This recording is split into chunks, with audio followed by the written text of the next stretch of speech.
Imagine a man and a woman starting the exact same fitness journey. They follow a 1,500-calorie diet, stick to the same cardio routine, and begin on the exact same day. This graph shows the result 30 days later. The male trend line drops rapidly. Meanwhile, the female trend line remains mostly flat, occasionally shifting slightly upward. It's common to look for a simple cause for this disparity. We wonder if she is secretly exceeding her calories or if he is simply training with more intensity. The bathroom scale captures total mass, but it obscures the distinct hormonal and physiological shifts happening within the body. Identical inputs do not guarantee identical outputs. Male and female bodies are distinct biological engines running on different operating systems. It starts with baseline physical makeup. Even without targeted training, men naturally carry a higher percentage of lean muscle mass, while women naturally retain a higher percentage of body fat. This chart compares basal metabolic rate, calories burned at rest. The highlighted segment on the male bar represents a significant metabolic surplus.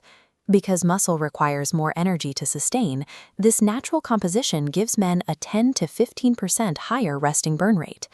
While both subjects are sleeping or sitting on the couch, the male body is utilizing a larger portion of that 1,500-calorie intake to simply maintain its current state.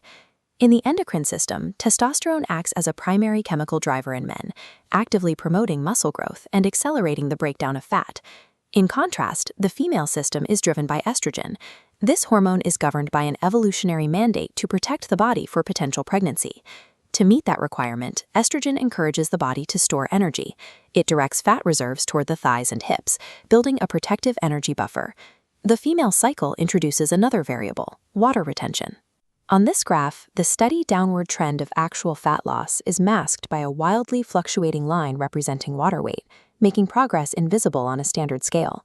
For women, biology prioritizes long-term energy security over rapid weight loss. The initial weeks of a diet are often spent pushing against survival mechanisms refined over thousands of years. Geography also plays a role. Where the body stores fat dictates how quickly the metabolism can access it for fuel. This anatomical cross-section highlights visceral fat, stored deep around the belly and internal organs, primarily in men. Visceral fat is metabolically active.